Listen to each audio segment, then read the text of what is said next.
Every business wants good customer reviews. Every customer wants a good experience. So what happens when both sides click? Or in some cases, when they don't?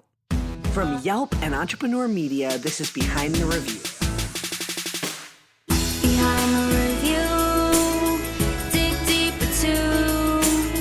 Behind the review, get all the news. Food, flowers, fixing, make business boom. Behind the review, dig deeper too. I'm Emily Washkovic, Yelp's small business expert. Every week, I'll pick one review on Yelp and talk to the entrepreneur and the reviewer about the story and business lessons behind it. Now let's see what's behind this week's review. When we walked into Peg Leg, one thing that really stood out was how the store was set up. The selection of the pieces were just amazing. Like, I still remember that, each of the items had little to no wear, and they're vintage items. So you can tell that Krisi, the owner of Peg Leg, she puts that effort into finding such good quality and unique items for her store. And you can tell that she actually cares about each and every single item that's there.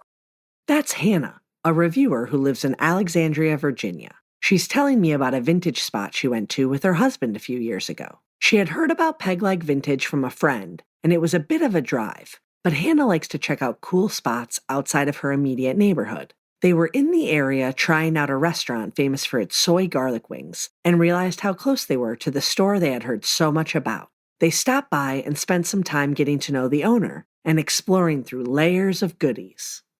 My husband and I like to go antiquing, as we like to, peruse and see what catches our eye to add to our current style and collection, I guess. Being a bit of a vintage and antique collector, Hannah has seen lots of shops and interacted with different vendors, but her experience with Peg Leg was a step above for a number of reasons. Let's start with her review. Ooh, I love Peg Leg Vintage. The store has been around since 2013 and offers a variety of high quality and highly coveted vintage treasures. The space is jam-packed with goodies upon goodies upon goodies. The Hubs and I stopped by to check this place out, and we thought we'd just take a little look-see. I love checking out their vintage glass tumblers, the tea party trays, as well as their lovely selection of chairs and sofas. While we were on our way out, a stack of vintage ceramic dishes from the 70s, designed by Marimekko, caught my eye. I had to have these.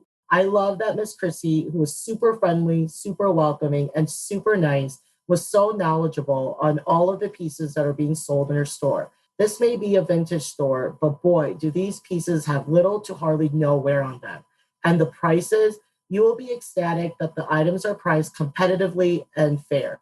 The store site is updated constantly on new items on a weekly basis. So if you find something that your heart is set on, don't be shy to send an email or give a ring to Miss Krisi. She will set the item aside for you or have it delivered to you. Whether you want to just window shop, are in the market to spruce up your place, or to add to your collection, check out Peg Leg Vintage. The vibe is comfortable, warm, and pleasant, and I absolutely loved my experience there. I'm sure you will love it too. Hannah shared so many noteworthy things in her review. The expertise and demeanor of the owner, Krisi, the quality of the pieces and the competitive prices, the way it felt to be shopping in the store, and the ability to stay connected and purchase items digitally from afar. We'll break all this down with both Hannah and Krisi, starting with Krisi's approach and expertise. So much of Hannah's review shared how Krisi made them feel. Even though it was years ago, Krisi remembers the interaction too. They were a lot of fun, great positive energy. And I remember we had a long conversation about how much she loved Marimekko products. And so if I hadn't taken the time to talk to her, I wouldn't have known that. And so those little dishes she got that used to be given to children on airplane rides in the 60s were actually Marimekko prints. And I happen to have those stashed practically behind the counter on the bottom shelf of something. And so when we were talking about that, it gave me an opportunity to find something that she really loved. And I can tell if 2 years later, she still remembers that experience, then that's that's my goal right there, that interaction, you know?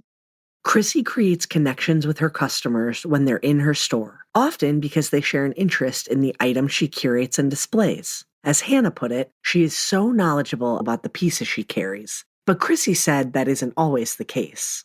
You learn new things every day. No one could learn everything about this. And I am by no means a self-proclaimed expert, but I have always kind of had an affinity for this style, even before I knew I was going to have a store. And so I think my personal love of what I do came from just being a hobbyist, if you will. And then I learn every day. And you'd be amazed how much you learn from people that come in and they love mid-century too. And they share their finds that they just scored on eBay or whatever.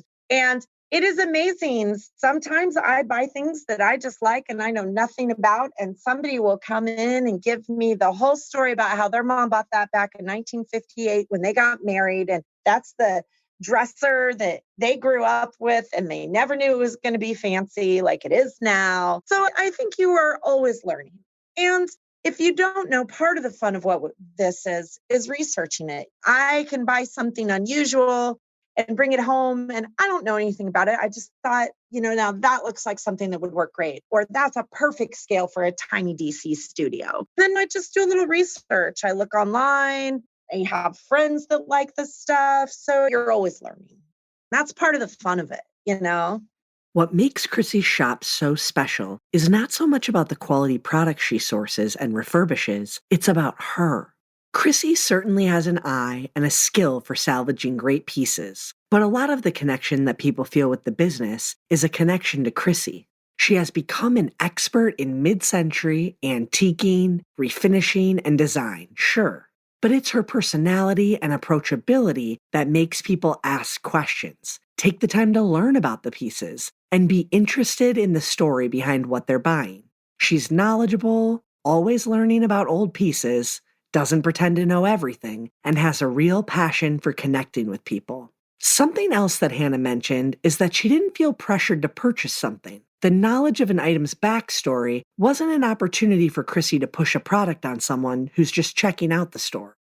Krisi, she encouraged us to, look around at our leisure and to ask any questions that we had. I personally love it when there's no pressure and no one trying to solicit or guilting us into purchasing something, because this also showed me that Krisi respected all of her customers that walked in, and she provided this safe space where one can take that time to discover all the beautiful, awesome items that she had, and also allowing the customers to make their own decisions. So I just love that feeling.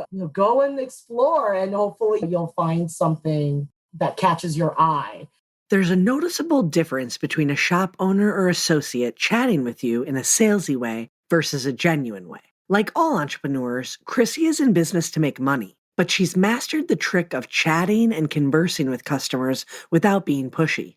I try not to make people feel like they're coming here and I'm selling them something. Because I think once you buy a home or you rent a home or you're designing a home, even though DC is a little bit transient compared to other places, I think that people really feel comfortable when they can kind of build a rapport to a store. Everybody likes to have that go-to store. So when their kid gets a grown-up room, or they need to make a home office because a global pandemic hits them in the middle of no experience for work from home.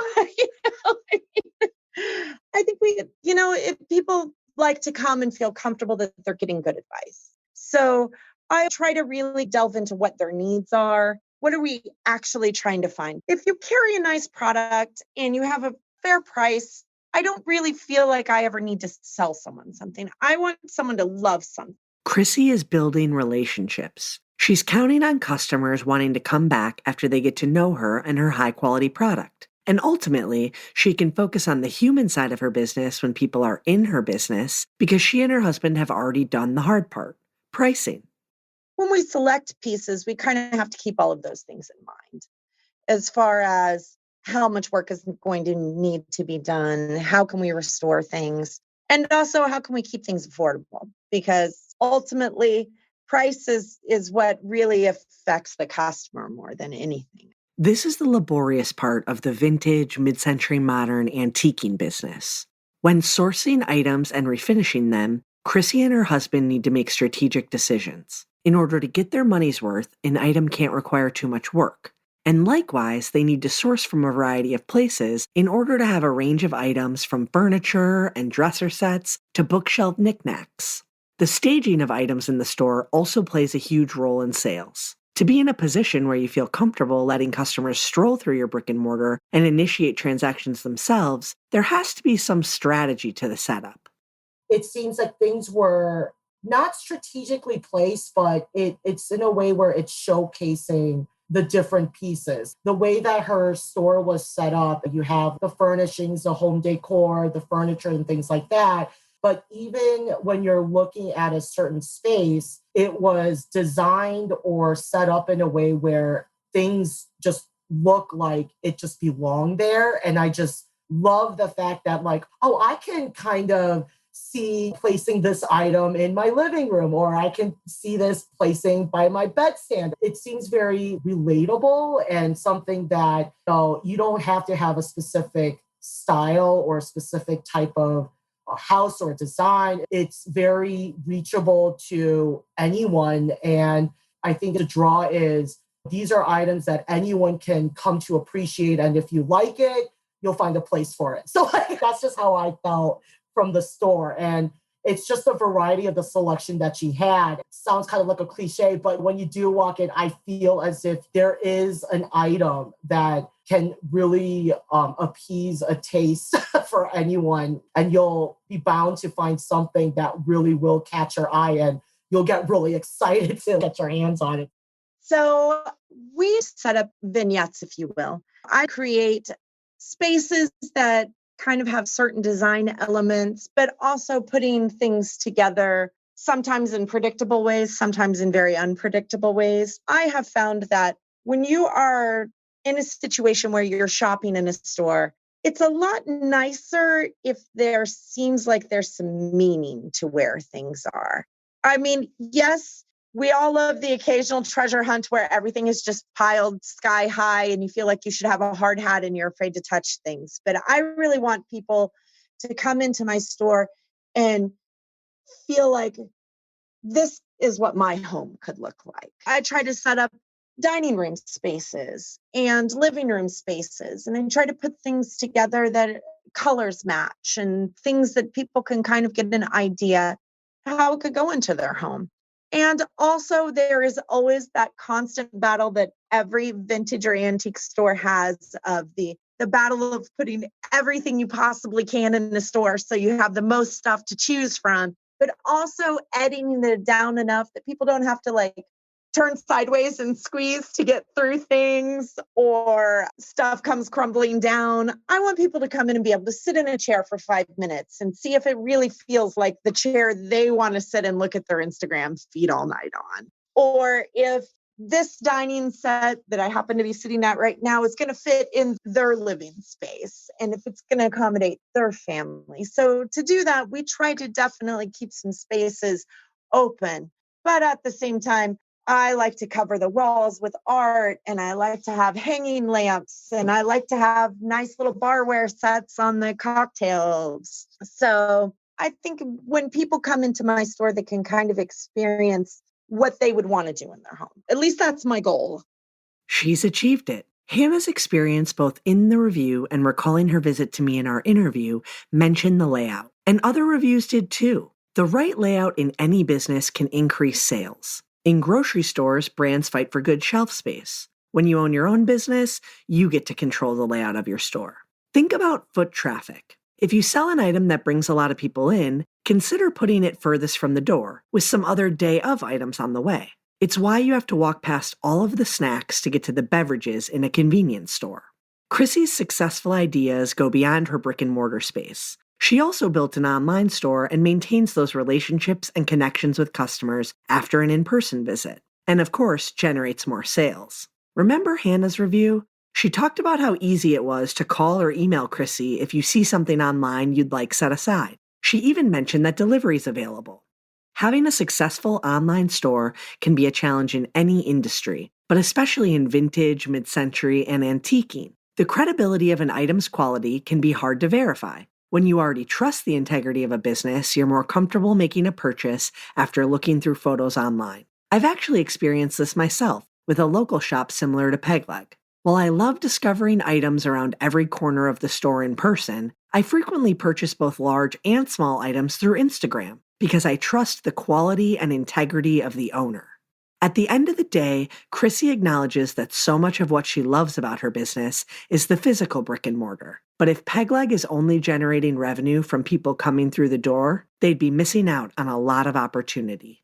The DC area is very large and the suburbs are quite sprawling. And because we're not down on the major thoroughfare in the heart of DC, one of the things is we really try to make it very easy for people to keep up with what's coming in the store all the time. And so we found social media to be obviously a great outlet for that. Every time we get something new, we post it up on Instagram and Facebook, and things have changed a little bit since COVID. Originally, what we would do is we would drop a weekly post. So there would be anywhere between 10 and 20 pieces of furniture every single weekend. And our items generally sell very quickly. So I think that there was a lot of excitement generated. I can't tell you how many people would come into the store and be like, I wait every Thursday night for that post to come up to see if the dining chairs I'm looking for, or I don't need a single thing, but it's so fun to see all the new stuff. So that's kind of how we started. Now, things have changed a little since COVID because, people are less likely to just go out and shop for the hell of it now. People are trying to be more cautious. They're trying not to make fruitless trips out. So now a little differently, instead of doing everything all in one big bomb, if you will, we post everything individually and we post more pictures of everything because I'm finding that you really want to kind of know, is this piece right before they drive down here? And a lot of people have been shopping with us for years. So they're very comfortable with the quality of things. They know when they buy something from me and I say it has been professionally refinished like new. I didn't just wipe it with some restore finish or marker in some scratches. So they feel comfortable with the condition. The transition from a weekly announcement with 10 to 20 pieces of furniture to constant item updates as they come in, with multiple images per piece, is a minor tweak that has happened during COVID to not only meet the needs and demands of their customers, but increase opportunity to sell items as the traffic in the store was naturally decreased due to stay-at-home orders. I can definitely appreciate Krisi's sentiment, though. She enjoys the in-person interaction and will always prefer her brick and mortar to online, but a combination of both has proven to be successful. Engaging with digital is an important part of business, whether it's social media or online reviews. Even the connection and relationship between Hannah and Krisi was cultivated online. To close out, let's talk about reviews. While unrelated to Pegleg Vintage, Hannah shared some thoughts with me on business pages with few to no reviews, which is the situation that so many businesses are in when they're getting started or just beginning to build an online reputation. When I go look for a business, it's not the number of reviews that they have. I actually get really excited if they don't have that many reviews because in my mind, I feel as if it's telling me that this business is either like a hidden gem or it's a small business that no one has ever or has yet to discover. So I just become really excited to have that opportunity to explore it myself personally and then share that experience. Having tons of reviews isn't always the key to success or the thing that makes you interesting to a consumer. I think reviews can be a two-edged sword for a lot of small businesses, because especially when you run a niche kind of business, a couple of bad reviews can really set you back, but a couple of good reviews can do more for you than you could imagine. A lot of reviews tend to be very honest, sometimes brutally honest, but that's okay. I don't think anyone ever read one bad review in a sea of 10 reviews and thought, oh, I'm not going there. So I think that from a business person's perspective, If you treat everyone like you would want to be treated in your business, your reviews are not going to be bad. We had one review the first year we were open, I think, or maybe the second year, that was not great. And the first bad review you get is like your first boyfriend breaking up with you. It's terrible. It's just like, oh my God, how can they say this about your store? It's the worst thing in the world.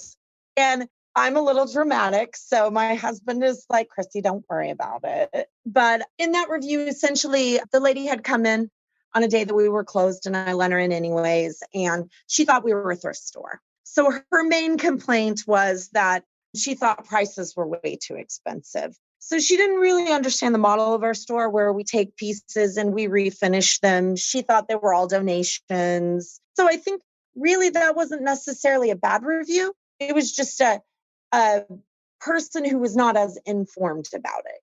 If you get a bad review, really listen to it. Don't just be hurt the first time. Take a day or two and think about what they said, and maybe they're right, maybe they're wrong.